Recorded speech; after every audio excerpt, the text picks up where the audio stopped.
Mais delongas, vamos para o quadro Direito do Consumidor.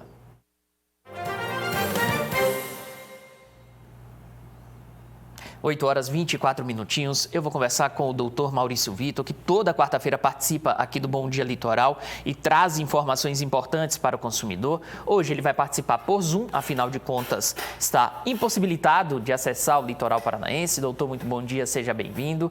E, inevitavelmente, temos que abordar essa situação envolvendo as chuvas aqui no litoral do estado, doutor. Infelizmente, aqui é a região muito afetada, castigada por chuva nos últimos dias. E aí, muitas pessoas podem se perguntar, olha, perdi tudo em casa, aconteceu de eu perder algum objeto. Nesse caso, o consumidor, ele tem algum direito? Se ele tem, por exemplo, um televisor que ficou debaixo d'água, ele tem a quem recorrer, doutor? Muito bom dia, seja bem-vindo. Bom dia, Pierre. Bom dia, equipe, que prontamente resolveu um problema técnico surgido de última hora aí. E bom dia aos nossos queridos telespectadores. Pois é, Pierre, lamentavelmente estamos vivendo um período bem crítico, né? Um excesso de chuvas e um excesso de chuvas constante, inclusive. Essa chuva não cessa. Temos severos problemas aí de transporte, rodovia, né? Todo o litoral aí do Paraná praticamente isolado. As 3 rodovias que poderiam dar acesso direto estão bloqueadas nesse momento. E, entre outros problemas, há essas questões de alagamentos, de outras influências aí das intempéries.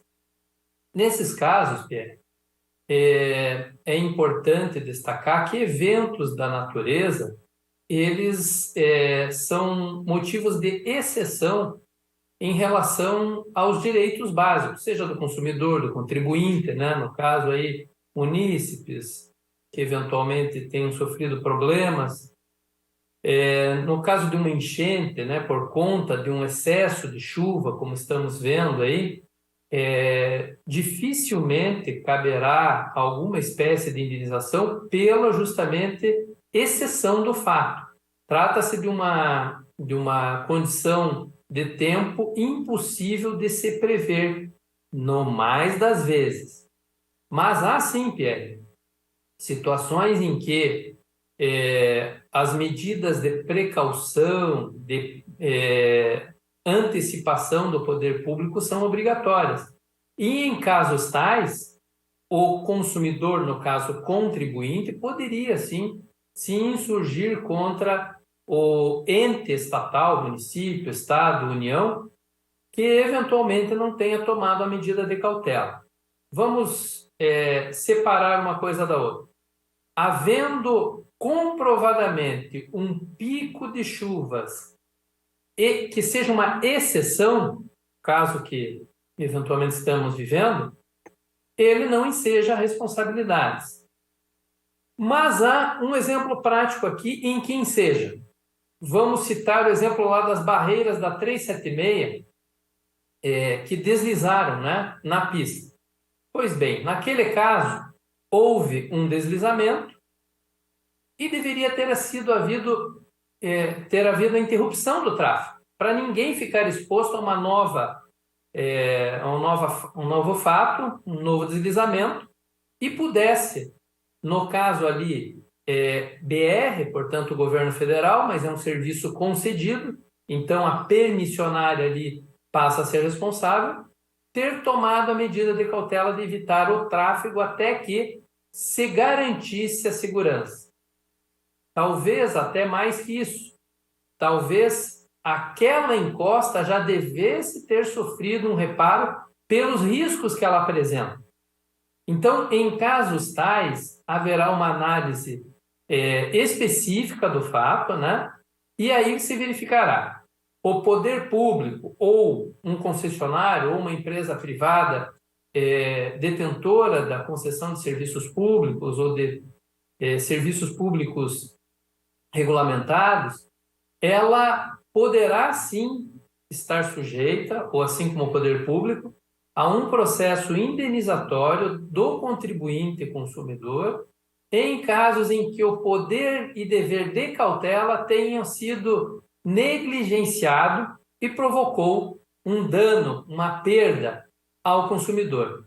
E aí nós estamos falando de questões materiais, né, Pierre? Mas há também casos mais graves, como vimos acontecer nesse exemplo que estamos citando, em que a encosta acabou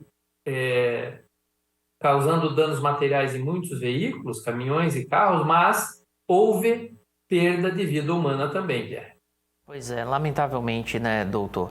Agora, doutor, nesse caso, como o contribuinte ele pode recorrer? A quem ele pede esse socorro, essa ajuda? Claro, a gente está citando muito essa situação aqui de perder alguns bens por causa de chuva. Não significa que necessariamente nesse caso isso vá acontecer dessa situação ser reposta pelo governo do estado. Como o próprio doutor Maurício Vitor já explicou, existem situações atípicas e parece ser, aqui estamos vivendo inclusive, uma situação bem atípica, né? Parece ser uma questão de tragédia mesmo, infelizmente. Agora, caso o contribuinte, doutor, ele note que não foi uma situação atípica, ou nesse caso específico da BR-376, como ele pode recorrer, a quem ele pode recorrer para poder ser indenizado ou receber, ou ser reparado de alguma forma? Pois bem, a questão é essa, né? Nós estamos diante de uma situação atípica. É facilmente comprovável, né? Você pega picos de chuva, é um volume d'água específico, num ponto específico, que é uma exceção à regra e ninguém aí tem condições de prever isso ou prevenir isso. Porque se você for fazer obras, por exemplo, para prevenir uma exceção, você estará gastando recursos públicos em excesso num ponto, né? E deixando outros pontos descobertos. Os recursos públicos são finitos, né? É aquele cobertor curto que se você puxar muito descobre os pés ou descobre a cabeça, então tem que ser bem administrado. Nesse caso específico, a gente pode mencionar que, sendo uma exceção, não enseja diretamente um pedido indenizatório. Mas há casos, sim, em que eventualmente, uma ação normal do cotidiano, uma chuva normal, um vento normal, uma intempérie perfeitamente previsível, acaba ocasionando danos a alguém, a algum consumidor específico. Exemplo, uma rua alagou por um entupimento das galerias de águas pluviais. Nesses casos, você poderá se insurgir contra o poder público, né? O primeiro passo é uma reclamação administrativa, um pedido formal, juntando e demonstrando, como costumamos sempre pontuar, né, Pierre, provas dos danos que você sofreu e da motivação dos danos, ou seja, mostrar que alagou, que houve um excesso de águas, que entrou na residência, que danificou bens, né? E faz o pedido formal à administração pública ou a quem estiver responsável pelo serviço concedido.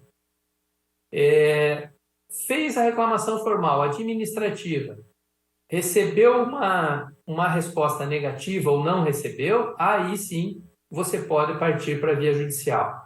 Eu quero pontuar aqui que há casos, por exemplo, em serviços também públicos, de danos em equipamentos elétricos. Esses danos normalmente se dirigem à empresa fornecedora de energia elétrica. Do mesmo modo que você se dirigiria à empresa de energia elétrica para um dano elétrico, você se dirige à empresa concessionária de serviço de saneamento quando for um caso de enchente ou de esgoto, ou, em outros casos, ao município especificamente, sendo um serviço outro, né, que deve ser cuidado pelo ente municipal. Quando for estadual, governo do estado, quando for federal, União. Como citamos, caso da BR-376, em que houve o problema com a... Acho que você me ouve, mas a imagem pifou, né? Deu novo problema técnico. A imagem pifou, doutor. Mas foi no finalzinho, deu para pelo menos entender. Doutor, muito obrigado pela participação. A gente volta a conversar na semana que vem. O doutor, que semana que vem vai responder uma pergunta muito importante para você, telespectador, sobre ISS, que é o imposto cobrado sobre prestação de serviço, tá? Então fique atento. Semana que vem tem o quadro Direito do Consumidor na quarta-feira aqui no Bom Dia Litoral.